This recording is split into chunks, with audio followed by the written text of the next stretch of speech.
Hello and welcome. I'm Jennifer Shlomovich, and I help busy women simplify plant-based living so they can improve their health, save time, and feel supported, even if their family isn't on board. Here on the Confident Vegan YouTube channel, you'll find insightful interviews with inspiring vegans, practical tips for plant-based living, and empowering conversations about what it means to live in alignment with your values. I am also the co-host of that vegan morning show with Kimberly Winters of the Did You Bring the Hummus podcast. You can start your day the vegan way and watch us every Monday morning at 7 a.m. Eastern on YouTube at That Vegan Morning Show. Today, I have a special guest, Prit Patel, who is a natural storyteller with a deep passion for real human connection. Prit believes that stories have the power to uplift, inspire, and shape the world we live in. Over the past 18 years, his journey has taken some bold and unexpected turns, from working as a weapons engineer by day and performing stand-up comedy by night, to becoming an agile coach, life coach, and ultimately a destination wedding celebrant and MC. As Prit put it, he made the leap from the war industry to the love industry.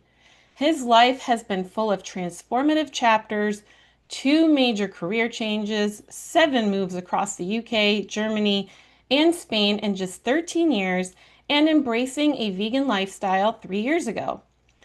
Prit's latest venture is HumanKind Communities, where he helps build thriving, purpose-driven networks of small businesses with big dreams using the guiding forces of the law of attraction and Ikigai.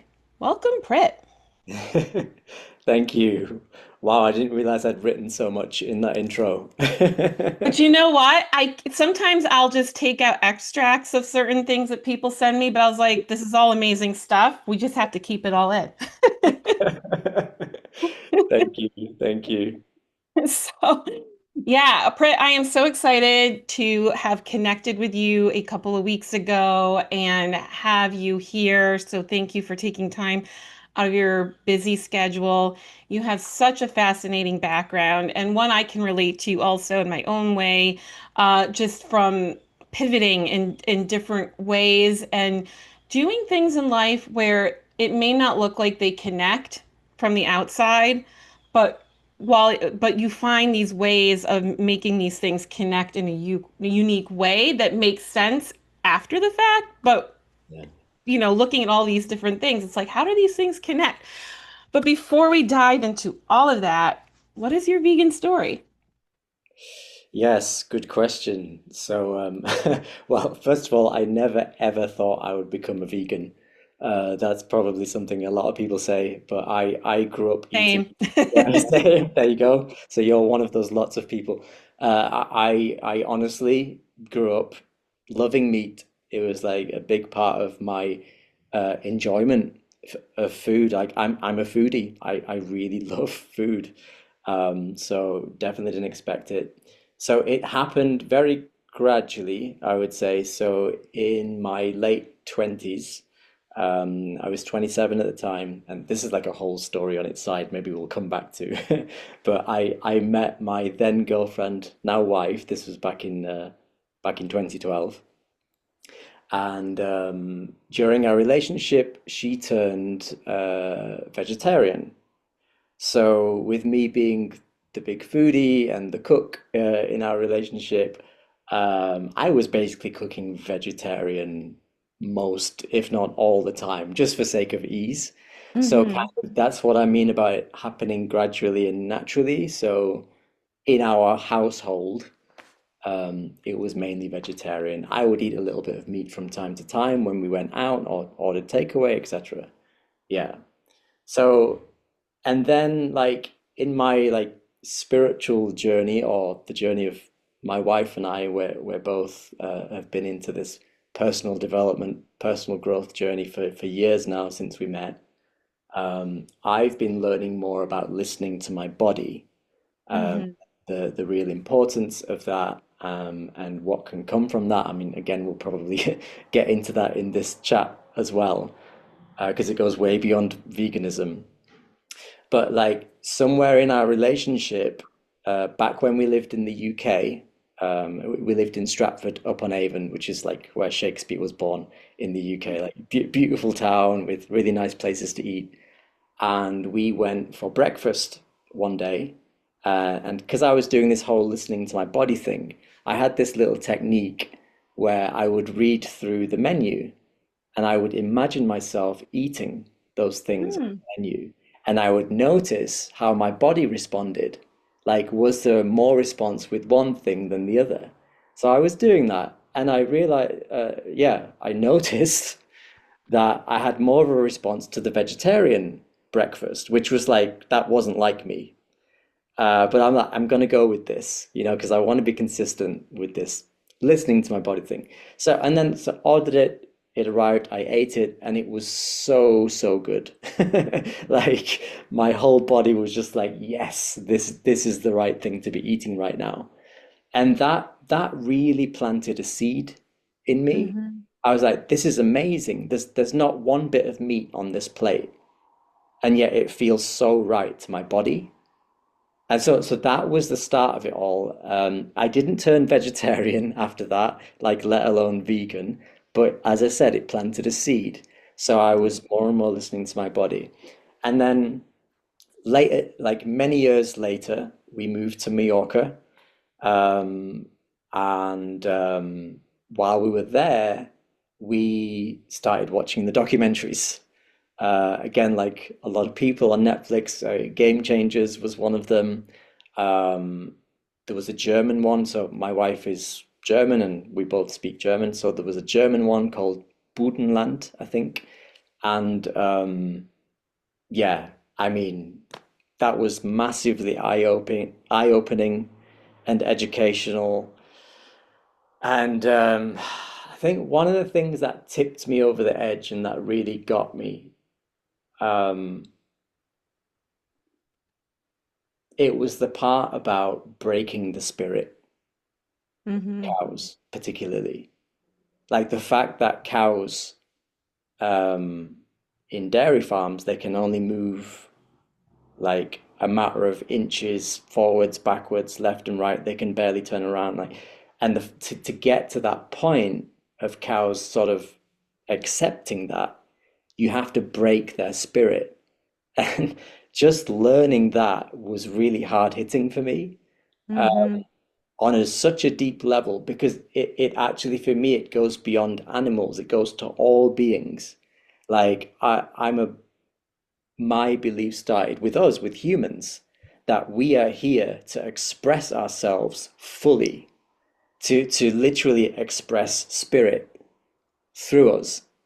So to learn that these beings, these animals, are having their spirits broken, there was Yeah. something like really, really off about that for me. So with that information, the fact that I'd been on this natural journey through the years, already cooking vegetarian, it was Hmm. kind of like that was the tipping point. And I'm a believer that nothing happens until you're ready internally. Yeah. So I kind of think like that those documentaries kind of just came at the right time. Yeah. Thank you for sharing that. There's so much I can relate to your story. And it's true, a lot of other vegans I've spoken to and previous guests I've had on this channel, a lot of them were like, I never thought I would be vegan. Yeah. Right? That used to be me. I remember when I was in high school, a really long time ago, I one of my classmates was talking to someone else about being vegan and vegan mayo and I don't know, just different things. And I remember thinking to myself, oh, that sounds so difficult. Why would anyone want to do that? Right? Yeah. And then fast forward many years later, and I noticed that I was having skin issues, and I was reading about how certain foods can make these conditions flare up. I have rosacea and eczema, and dairy was one of those items that was listed as being a trigger for those Mm. conditions. So I decided to do a 30-day experiment and take a break from dairy. And I looked up dairy-free recipes, and a lot of vegan recipes came up. And I remember thinking, wow, this food looks amazing and so exciting and not boring and more exciting than the things I cook now. And right, it like opened up this whole new worlds of flavors and cuisines and Yeah, spices that I never would have used otherwise. And heart disease runs in my family and type 2 diabetes. I lost my mom to a heart attack in 2007, and I wanted to take better care of my health while I was younger so I wouldn't develop chronic issues as I got older. And I discovered forks over knives and whole food plant-based, and these became really inspiring for me for the health piece because I was like, it was like a great guidepost. It simplified eating healthy. And when we don't want to feel deprived, right? A lot of us are foodies. We want food that tastes really amazing. yeah, And so I liked the whole food plant-based parameters because it gave me some guidance on how I can eat healthy while also not feeling deprived. yeah, And so it started with that. And I noticed that that 30 days of giving up dairy products, my skin looked better. I felt better. My sinuses also weren't bothering me. And I just felt like this overall sense of well-being that I didn't realize I wasn't feeling before. But by removing the dairy, it like made me realize how like I felt pretty crappy most of my life and didn't realize why, right? Like we don't realize these things. yeah. And then after that 30 days, I think I had like frozen yogurt or something with a friend, and I instantly felt like an inflammatory response. Wow. And so I that planted a seed, right, of just seeing all the possibilities by eating this way, like without dairy, and then just that cutting out dairy exposed me to what vegan food really is. And I just felt something in me felt called to kind of just explore vegan food. And I bought some cookbooks and was going on different blogs and on Pinterest and really felt inspired. And there was this part of me that like wanted to be vegan, but I was like, I could never be vegan. My family would never want to be vegan. I'm remarried.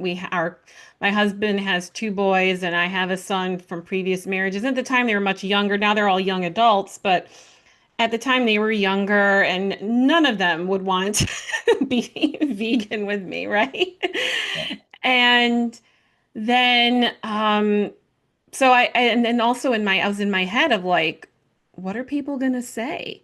Right? Like, how am I gonna handle social settings? People are gonna judge me. And as someone who's a recovering people pleaser, I Mhm. stopped people pleasing in other areas of my life, but I realized this was an area that was new for me that I had to address. And so for about 2 years, there's this part of this call in my heart that got louder and louder, right? Talking about listening to your body, about what you were saying about when you picked that vegan breakfast, right? There was something in my body kind of nudging me along. And so I just started with myself and reducing as much as I could. But then like certain social settings or, I would just eat with whatever was available. And then as I got comfortable with doing that, right, then I gradually leveled up to other things. And then did like a 2 month vegan experiment where it was Thanksgiving, which is a very meat loaded holiday here in the US. And we were invited to a friend's house.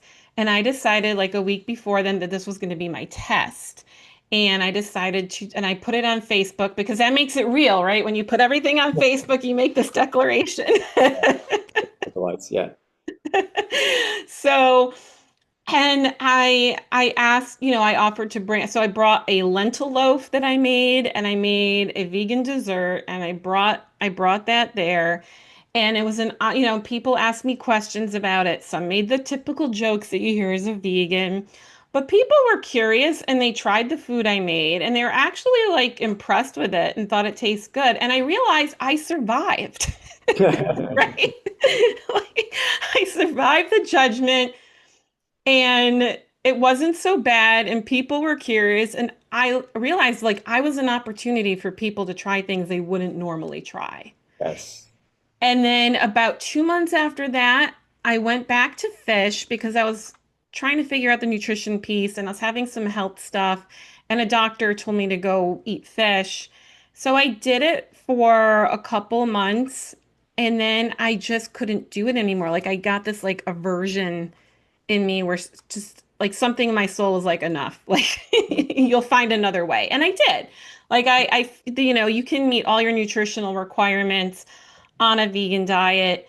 It might take a little research, but and just a little rebalancing. But again, even people who are not vegan aren't meeting all their nutritional requirements. And so, if anything, eating this way helped.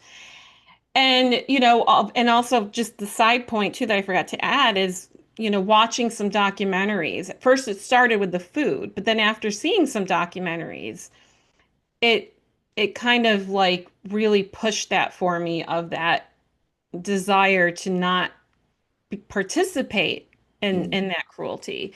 And so I finally switched back and my husband's not vegan, he's supportive. I tell people all the time if your loved ones can't support something that's important to you, then maybe that's something that's says something about that relationship, whether it's a friend or family member or partner, right? They can't support something that's important to you. And I didn't push it on them. And being the cook at home, I still made some non-vegan things. And then when was out of the house and all our boys are in college, I told my husband that if he wants meat, he has to cook it. So, Yeah, sounds fair. and there's a little grumbling, but he does it. And so and because I do most of the cooking and people don't want to cook. Um, People. people, uh, you know, a lot of the time they're eating what I'm making. And so we have very minimal animal products in my house because of that change that I've done. And so I share this a lot with people because I think a lot of people have that mindset, well, I can't do this because my family won't, right? And look what you shared about your wife, right? She wanted to be vegetarian and you supported her through that and then that eventually inspired your own transformation through your own journey. And I think it's so important that people like us share our stories because when you're doing a lifestyle change, you can't just dramatically do it overnight, right? I mean, some people can. I've have spoken to vegans who just like that were able to ditch everything, but the majority of us can't, right? Yeah. And we have such Yeah. a attachment to food, both from our childhood experiences to just enjoying social things and then culturally too. So there's all these different things that we have such a strong connection to food that it hurts when we feel like something's being taken away from us. Yeah. Yeah. And I feel like we get so much more though, just veganism not only changed the way I ate, but it just changed a lot of things for me also on a spiritual level and just Mm. energetically. I think, I'm very big in energy, and we've talked about this before, when we met up last week. And yeah, like when the energy of the things we consume, whether it's food, um, entertainment, right? Music, the people we surround ourselves, the environment, all these different things do impact our energy in ways we may not consciously realize. Yeah, absolutely. I mean, everything is energy, right? And it's all about, we're probably going to get into this in this chat as well, but law of attraction is all about matching of energies. So, Yeah.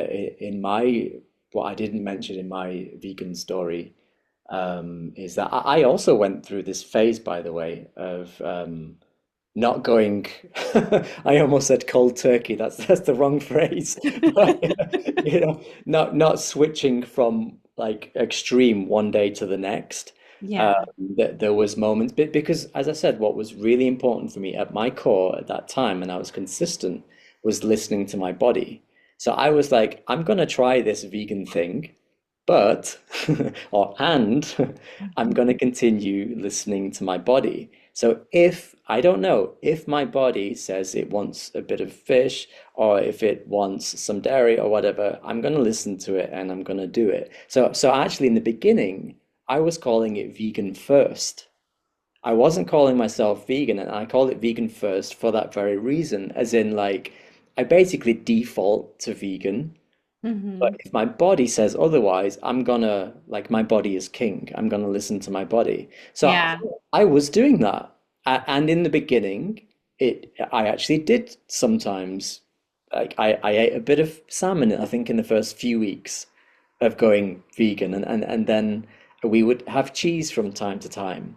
But again, it was genuinely because at that time it felt like my body was wanting that.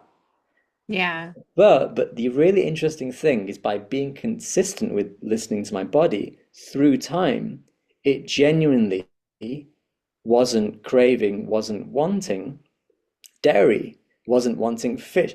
Eggs, I used to absolutely love eggs, but I genuinely, my body doesn't crave, doesn't want those things anymore. And Hmm. that's what, like, for me, I would want this message not just about veganism, but it goes beyond veganism. The message to be about not restriction and limitation, but the opposite, complete freedom. Yeah. Because so many people associate veganism or any like major life choices like this with restriction and limitation, or giving up smoking, whatever. I'm depriving myself, I'm restricting myself. But my philosophy is the absolute opposite. I'm giving my soul, my spirit, my body, like, absolute freedom to want what it wants. The difference is I'm letting my soul, my spirit, my body make the decisions, not this. And not my emotions. No, it's not Yeah. emotional eating. I love that. That that's like a new way of looking at what my journey was like too. Just kind of getting these nudges and yeah, your taste buds change too, right? Like people say, "Oh, I could never be vegan. I can't give up cheese," which is actually a blog post I'm going to be posting today about actually later. Um, but your taste buds change, right? Like after like I've reduced sodium in my diet. So when I have something that has a little bit of salt, it tastes like a lot of salt to me because my taste buds change.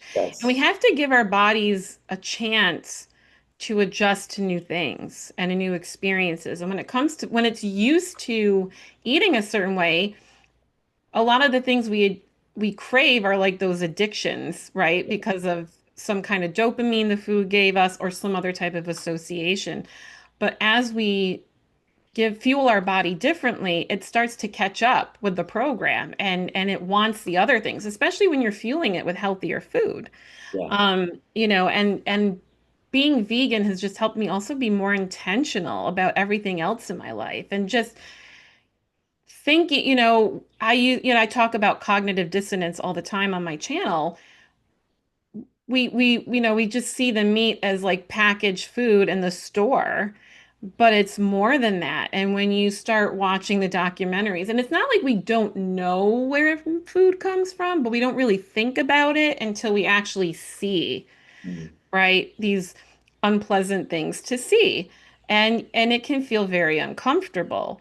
But, I feel like again, the energy if the world became more vegan and just more intentional about how they treat animals, it would have a ripple effect on how other humans treat other humans, right? Like, Yeah. Yeah. And actually it works both ways. And yeah.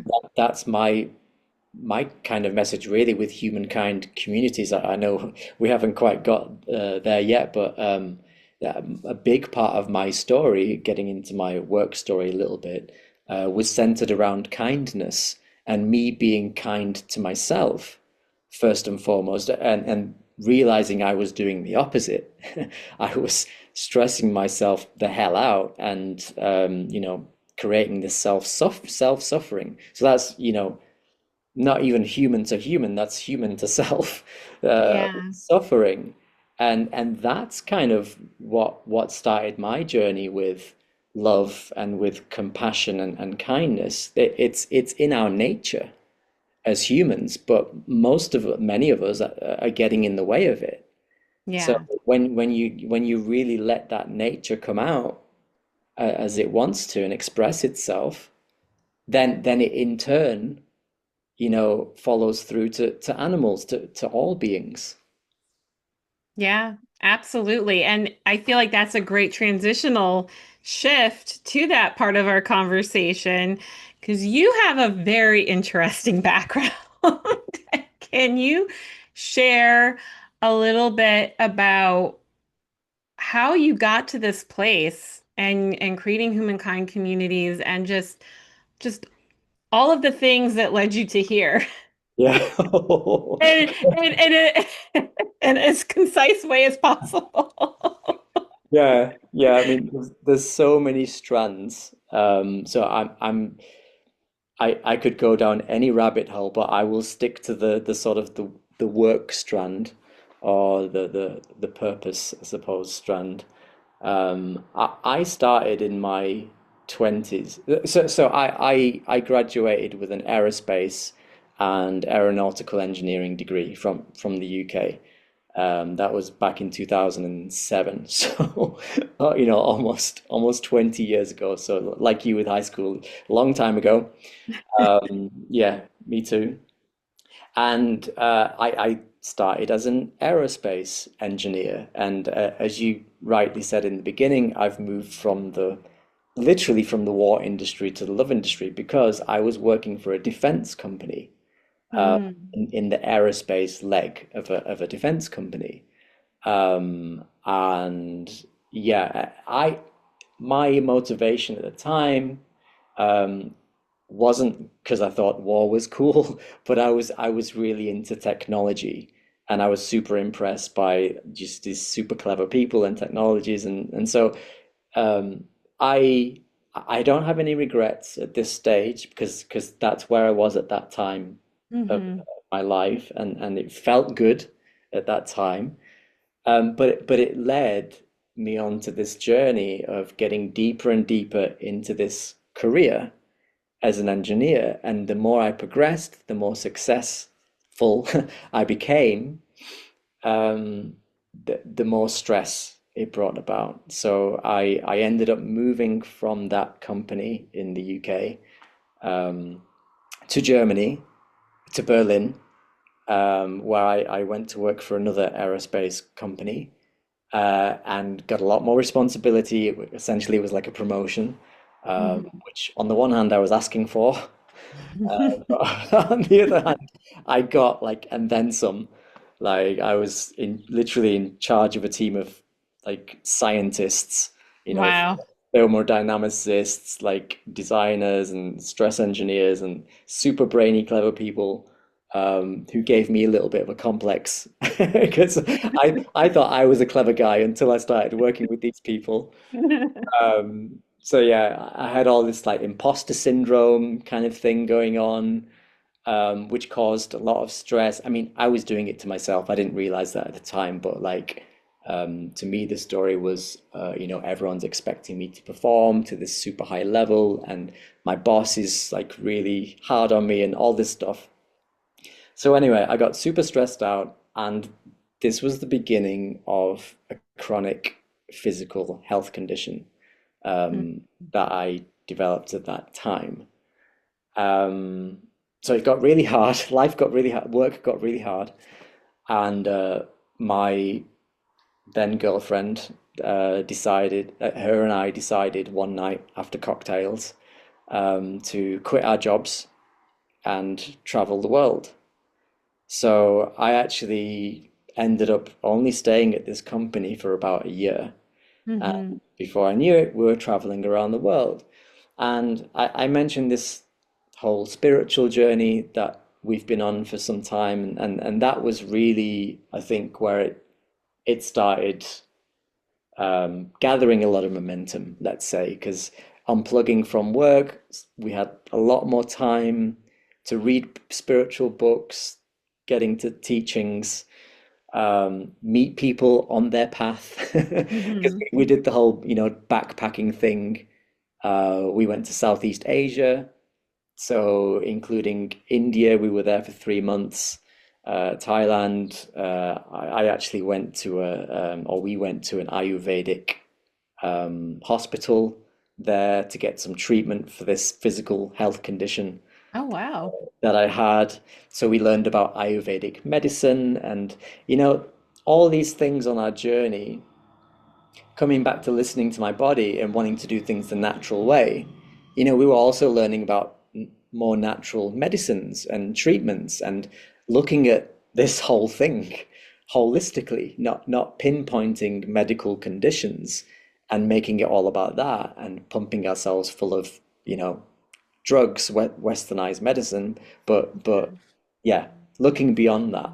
So we're on this whole journey, and that was one of the hardest times of my life, interestingly, because you might think it was a big relief from the stressful job that I mentioned, but actually, I didn't realize how heavily I'd identified with my work, with my job title. Oh, wow. I am my work.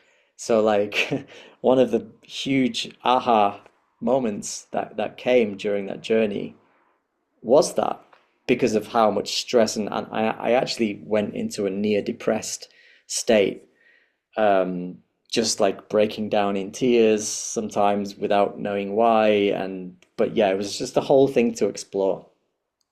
But basically what I realized was that I had let my work define me. Mm-hmm. So, yeah, the learning was don't let what you do define who you are. Let who you are define what you do. So, this was like this huge turnaround, because I was always on the other side of that. So then I was like, who am I? Well, who am I? That's gonna then define what I do. And that was the beginning, this is the big existential question. That was the real beginning of this journey, more and more deeper and deeper into me. So anyway, on our travels, we reached a point where, yeah, without going into the details, we hit some health conditions, both of us actually. We ended up like going back home, plugging back into life. Savings had run out. So I ended up becoming an engineer again. Mm-hmm. But this time, I was going into it more consciously, more intentionally, with those things I'd learned. And I shifted from aerospace to automotive, so planes to cars, basically. Uh, but um, interestingly, it got even more intense. So I got even more severely stressed than I was before. Suddenly, I was dealing with cars going down the production line where it costs tens of thousands of pounds. If you, as an engineer, if your parts were not there and ready and you know functional on the production line, it was your neck on the line. Mm-hmm. There was this whole kind of bullying culture going on in that company, where you would get sort of basically threats from senior management and all this stuff that was just like piling up. The stress was just building and building and building. And I mentioned Ayurveda. At that time, I was actually getting into traditional Chinese medicine. So, Mm-hmm. again, exploring the whole natural remedy thing. And my Chinese doctor told me that I'm like a boiling kettle without water in it. Like Wow. that was the analogy that he used, and it really resonated. It really sounded spot on because it was about this yin yang energy imbalance. So, Mm-hmm. yin being the water and yang being the heat of the kettle. So yeah, I my yin was just not there. I wasn't allowing things to happen. I was forcing everything, trying to make everything happen. And there was this point where the stress got so much that this chronic condition got really, really bad again. And this time I was off work. The doctor signed me off work, and I was like on my couch for 3 weeks. Uh, Wow. and just it just hurt to move. Um, but and during that time, I was reading Conversations with God. Like I've had all these life-changing books along the journey, and this series by Neil Donald Walsh called Conversations with God, that was really speaking to me at the time. And that in conjunction with what happened one day, we were out driving in our car, and the car just the engine suddenly set on fire. Oh, wow. It started smoking, and we opened the bonnet, the hood, had a look, and it turned out that the head gasket of the car had exploded. It had blown, Oh, wow. and I learned that the reason that had happened was because the water was not running through the engine anymore. Wow. What this Chinese doctor had told me, my car had manifested the exact same thing, Wow. and it had exploded. So this was like mind blowing. Like I just broke down in tears one day when I realized that the powerful symbology of that, what life was telling me. Hmm. And it was just the start of this wake up call that I was doing this to myself. No one else was doing this. I was the reason that there was no water in my system, that my energy was imbalanced. And so then it was this like, okay, I'm doing it to myself. So only I can change this. Because before that point, I'd been blaming it on management, making all the wrong decisions, on all the grumpy people that surrounded me at work, and everything else that wasn't me that was causing my stress. So what I started doing, coming now to the Humankind Communities link, there's more like that happened since then, but I started being kinder to myself. So and seeing my patterns. So one of the things I was doing was I had a phone for work with all my work emails on there. Every morning on my commute, I would check my emails, frantically checking through my emails, stressing myself out on the bus before I even got to work. I would go straight into the office, get to my desk, start working, didn't talk to anyone. I was the first in the office and the last to leave. That instead of that, I started, reading a book, like reading an inspiring book instead of checking my phone. I started having a nice coffee and breakfast before I set foot in the office. I started talking to my colleagues, asking them about all these little, what seemed like micro changes started through time really making a difference because I realized it was all about momentum, that Yeah. I'd created such negative momentum and had down spiraled into that point that these little micro changes were helping to slowly shift that momentum more towards the positive side.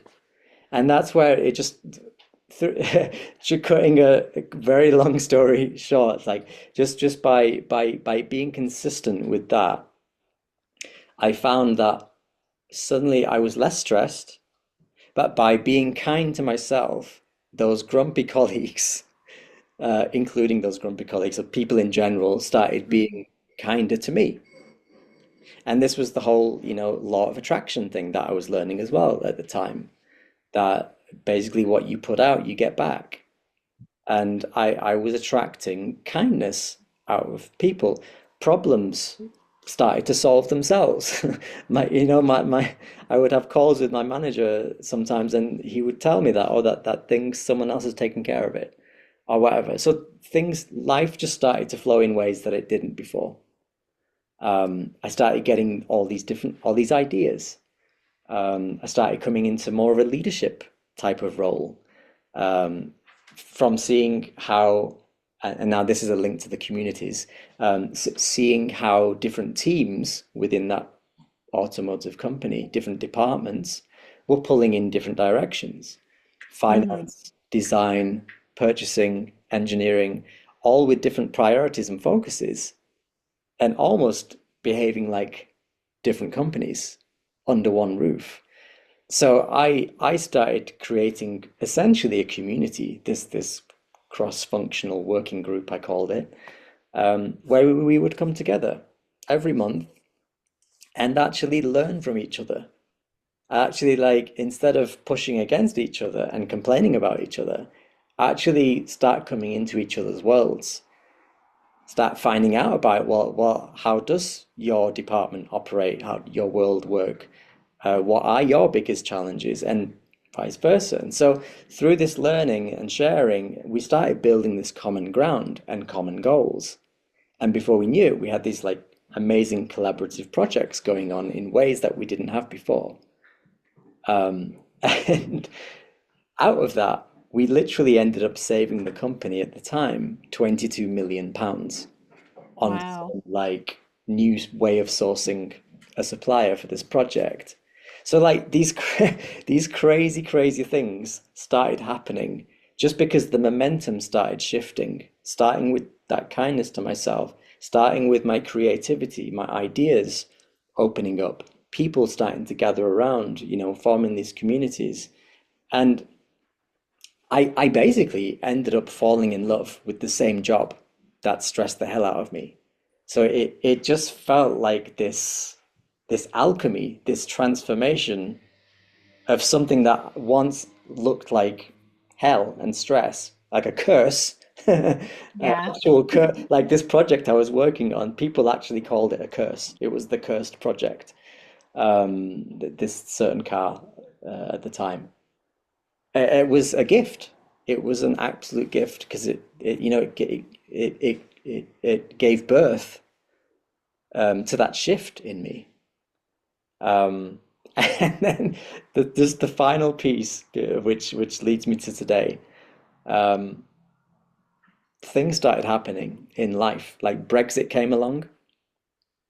I don't want to get into the whole like politics of that, obviously, Yeah, because we'll save that for the other platforms out there yeah, that I, that I have a definitely don't go politics. down, yeah, that rabbit hole. But Brexit happened, all these like stresses and strain on the company I was working for was happening externally, globally, and it Hmm. culminated in like redundancies and like things slowing down in the company. And so my wife and I actually decided it's time to change. Like we felt like we were being called to something new, and it was all we knew was that we wanted to go back to Berlin.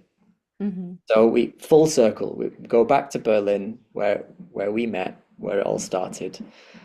I didn't have a clue what I was going to do there. So, but we just felt that it was time for change. And I was telling everyone that I met, about my story, sharing it with you like this, and that I love building these communities and blah blah blah, and all the positive aspects that I'd learned. I learned that I was more passionate about people, building relationships rather than building products, all this stuff. And one day, a friend of mine who knew I was going to Germany and knew I was looking for a new job, he sent me a job ad, and he was like, I thought of you when I saw this. So I was like, okay, checked it out. And the job description like blew my mind because it fit so closely like this ideal job that I had written down for myself. I didn't mention this, by the way. I'd written down an ideal job for myself. I'd called it continuous improvement leader, and I'd put it on my vision board. Wow. And I even like created an email signature which said, Prit Patel, continuous improvement leader. And I like gave this job description to my bosses at the time. They liked it, but they wouldn't give me the green light. They were like, basically, you've got to continue doing your job. We can't just make up jobs here. But But you tried. yeah, I tried. I tried, but the whole time the universe was listening. The universe took all the aspects that I put down there and had basically this whole time there was this job that existed called agile coach I had no idea about. And this was the job that my friend had sent me. And this is why I was so blown away because I didn't even know this job existed. So that then started this whole thing of plugging into this world, this agile world, learning about agile coaching. And so I ended up applying. I walked into this job, which people told me at the time, like, you can't do that. Like you've got to train first. Like you've got to start as something called a Scrum Master, and you've got to spend years doing that first and have all these qualifications. I did one online qualification and walked into this job. Why? Because it just felt like a natural fit. I could feel it. Mhm. I looked at that job and I was like, this is me now. And I think they could feel it as well, at the interview. So all these things just started falling into place because I started listening to myself. Don't let what you do define who you are. Let who you are define what you do. So I started focusing on who I am. I'm this people person. I'm this harmonizer. I bring people together around a common vision, around common goals, and all this stuff which agile coaches do. So yeah, that continued. I got this awesome job. COVID came along. That was the next big thing. Um, and that meant this company, which was essentially a tech company based in Berlin, they went fully remote. So it meant my wife and I suddenly, like, we could move anywhere. So we decided to just like try out Mallorca because, why not? We wanted to live somewhere beautiful, sunny. It may as well be Mallorca, by the sea. We did it, and it just so happened that this company had a Spanish branch opening up at that time. So I managed to shift my contract from Germany to Spain. And before we knew it, we were living in Spain, like Wow. completely legit. Again, like the universe somehow made all these pieces fit. And yeah, the I said that was the final piece. The final piece. I told you it was a big question. Um, I think you're doing a great job summarizing all these really big things that happened in your life. So, yeah, and this is just the work strand. So yeah, yes, the we were in Spain, in Mallorca. Everything was great. And sort of 9 months in, this company, this dream company, this dream job, this dream lifestyle, like amazing package, this company tells me, um, we're gonna have to let you go. wow. Just like one day, complete shock. And what was happening, like we caught wind of some struggles that were happening with this company. It's a startup, or it Hmm. was a startup. So it's always, at some kind of risk. Yeah. Um, but it was one of those things where things were going so well, so much momentum, so much praise for the work me and my colleagues, agile coach colleagues, were doing. It's not something you think is going to happen, but it happened.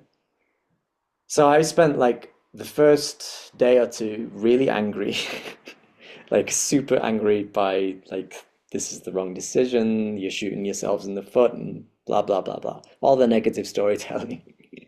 But then I was like, you know what? This has happened. There's nothing I can do about it. Why complain about it? Why tell that story? And I was like, maybe this is a good thing.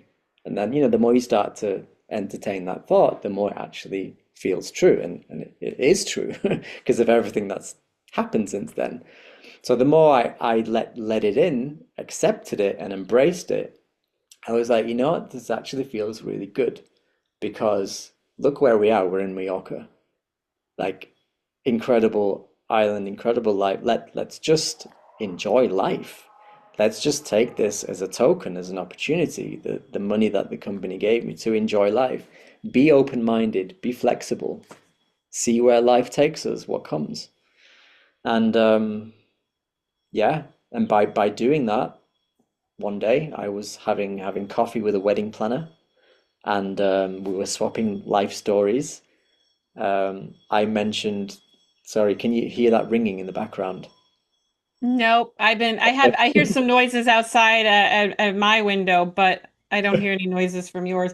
But I have a good noise filtration on my microphone. So there was a garbage truck that drove by a minute ago that hopefully you didn't hear it. So, Okay, okay. so yeah, you're fine. It's like it's the universe telling me we've got like 5 minutes left or something. Yeah. Um, I can listen to you talk all day. um, Okay, Dad, I hear. yeah, now there's like some guy with a megaphone. That's interesting. Like, get to the point. Get to the point. Um, Well, yeah, all of this is really great, and yeah. So when you're done, there's some great points I want to pick, and you really answered all of the questions I was going to ask you oh, about that's law of great. attraction. So That's a you relief. really, in your story, answered like that's why I was looking to the side. I was like checking my like questions. I was like, oh, he's actually hitting all these questions Oh, before that's I'm even perfect. asking them. So That's perfect. Even better. Yeah. definitely, yeah. So yeah, yeah. What were you So, going to so say? I was having coffee with this wedding planner. We were swapping life stories, and I mentioned to her that I was best man a few times, like since my mid-20s. Um, Even before that, actually, I gave a speech at my sister's wedding, like a brother's speech, a joint thing with Mm. my brother. It went down really well. Like, got a taste for doing public speaking because of that one speech. Ended up going into stand-up comedy, the thing that you mentioned Wow. at the beginning, like this whole like crazy life of being a weapons engineer by day, a stand-up comedian by night. Just nuts, nuts things were happening. But anyway, I ended up doing like a few best man speeches after that, emceeing a friend's wedding, and I was just like reconnecting to those memories and that love of doing those speeches. And she was like, "Have you thought of being a wedding celebrant?" So, or officiant, as you call it in the States. And I was like, "No." Why would an aerospace engineer? Because it's like natural progression, right? Yeah. Right? Think about this. Um, and I was like, no, like I'm not a priest. Like I had no clue about what a celebrant does it, but it sounded like it was sort of in that direction. But what I learned quickly was that it's got nothing to do with religion. It's about symbolism. It's about celebration. It's about storytelling. And I was big into storytelling, obviously with this telling the speeches, but a big part of what I did as an agile coach as well was working with leadership on their vision story. Like I helped this company recreate their whole vision story for their company that they would pitch to investors, to re-articulate their core values. So literally telling the story of who they are and where they're going.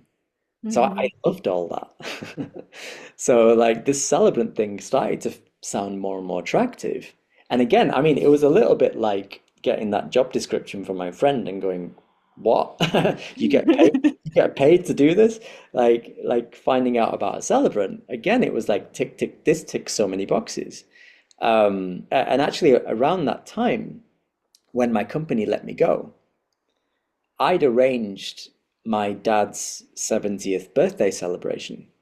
And I'd done it in a way where I invited all our family members. We had a big family gathering, um, all my family members to share stories about my dad, like about his generosity, just funny stuff they remember, like all these different categories where they could share stories about him. And someone came up to me afterwards and said that felt more like a wake at a funeral, rather than a birthday celebration. That sounds morbid, but what they meant by that, and I felt it that way, is that it was so personal. It was Yeah. like super personal, super meaningful. super connecting. You could feel the connection of everyone in the room as I was literally passing the mic around and people were sharing these really touching and funny stories about my dad's life. So again, the universe, without me knowing, was making these connections, putting these things together in a beautiful way and saying, here's your next thing. Wow. And yeah, I did it. Before I knew it, um, I had a wedding request from this same wedding planner. Um, it came at 11:11. So obviously, you know I'm woo-woo. Same. So the message came on WhatsApp at 11:11. So that was the first, like, I can't believe this, first ever wedding request. And it came to the day 6 months after my company had let me go. And Wow. the reason that's significant is I, I had a call with my colleagues and I told them in 6 months' time, my future self is telling me everything's fine. Everything's worked out great. You're going to see. You're going to look back on this and you're going to smile. And 6 months to the day at 11:11, I get that message. Wow. And I ended up getting that wedding and I did it and it was a couple of Australians getting married in Mallorca, um, on a mountaintop, like my favorite mountain range in Mallorca, in a place called Daya. Absolutely stunning. And that was like just one of those pinch me moments. Like, I can't believe this is now my life. Wow. Marrying two people who've flown 10,000 miles across the world. And I'm standing here with them, telling their love story, marrying them, and this is now my life. This is now what I do. Just nuts. Wow. Thank you for sharing all of that. I think you did a really great job, Summer. And your story is such an amazing example of how the law of attraction really works, right? And it's not just putting something on a vision board. That's part of it, but the purpose for all that is to help you start being it, right? You have to just start being it, right? What you were saying before, like how a lot of us identify with our careers and not realizing, and a lot of the time people are like, oh, I can't follow my passion. I have to do this instead. And everyone's miserable because they're living out of alignment. When you're not in alignment, it hurts our bodies. Like you can feel it and the longer you ignore it, it's gonna start manifesting in health conditions, Yeah. right? And so if you're stressed and you're feeling anxious about work and you're not happy where you are, like you can give yourself permission to change all of that. It may not happen in 2 minutes, but it's a process. And when you let go, sometimes we have an idea of what the form is going to look like, right? But by just focusing on the things that are important to us and the things that we want, the universe is going to present that form. Yeah. And it's just letting go and trusting in all of that. And I've had a lot of experiences in my life with personal things and career and all of that stuff where I could relate to your story in different ways of when I would get intuitive hits, just getting intuition, just knowing something, Yeah. like not knowing how I knew that and kind of like judging it for a moment. But when I let go and I stopped judging it and I just showed up and trusted it, interesting things start to happen in your Yeah. life that you can't, that are kind of like hard to explain, right? It's like it feels like it's like a dream, right? And then all of a sudden you're in this moment and you're like, whoa, how did I get here? Right? Like, how did I get to my version of this mountaintop? Right? Yeah. And Yeah. and having this experience. And yeah, that's so incredible. I hate to have to wrap up our conversation soon, but I have to get to my day job in a couple of minutes. But what what is a good way that people can connect with you if they want to like connect with you, after seeing seeing this? What's a good way for people to connect with you? Mm. The best way would be Instagram. Okay. So I have two different handles, leading two slightly different lives, but everything's connected, obviously. So the first one is Celebrant Prit, Prit, Hmm. and the other one is Humankind Communities. Yeah. Great. So I know I didn't even really say that much. I hinted at the Humankind Communities, but that's my latest, greatest, newest baby. So yeah, but maybe that's for another time. Yeah, I would happily have you back here to talk about things for sure. The human, but can you briefly share, like, take a minute just to briefly touch on what humankind community Yeah. is? Yeah. It, yeah, just so you can plug that in real quick.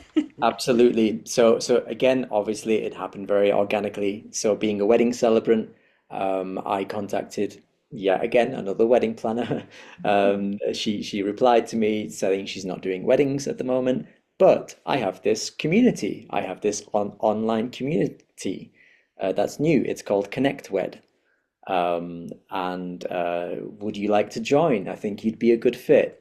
So that's it, just started in this very easy way. So I joined this online community as a celebrant, and then I kind of fell in love with the idea of us having this awesome, thriving community with, it's made up of wedding suppliers, so Hmm. not just celebrants, but photographers, florists, you name it, stationers, just all these different people around the industry, and couples.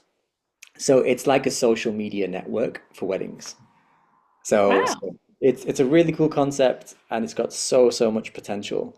I really believe in it. Hence why I put myself forward to be like the community builder, for this community, bringing in all the good stuff I mentioned. Yeah, I'm not going to go back into all the details of my story, but I built that community as an engineer. I was an agile coach, bringing people together, working on vision. So all these connections.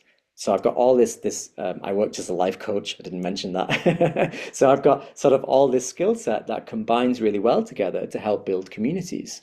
Hmm. So that's currently what I'm doing with Connect Wed, and I'm wanting to do it in a way, staying true to who I am, using the principles of law of attraction. So what do I mean by that? I mean focusing on the things we have already that we're already doing well, not the stuff that's missing. So, when you focus on what you have, you gain more. And focusing on what we want to grow, what we want to change in the world, in the industry, Hmm. not the stuff that's crappy, not Yeah. the stuff that's dysfunctional, because there is a lot of that going on. But where are we putting our focus? So by shifting our focus to what we want to be, we're going to create that. And the other concept is, sorry, this is not the short version. The other concept is Ikigai, which comes Mm. from Japan, which is basically about, very tied to following your purpose, your reason for being, but applied to communities, it's like the intersection of what you love and what you're good at, and what the world needs, in this case, what the community needs, and what the world can gain from that. So I'll leave it there for now, but it's applying those principles and growing a community in this new way. I love all of that. Yeah, like I said, I feel like I could talk to you all day about a lot of these things because there's just so many amazing tangents we could go with all of this. So I think you should come back for a part two if you want. I would love to, Would yeah. happily have you come back.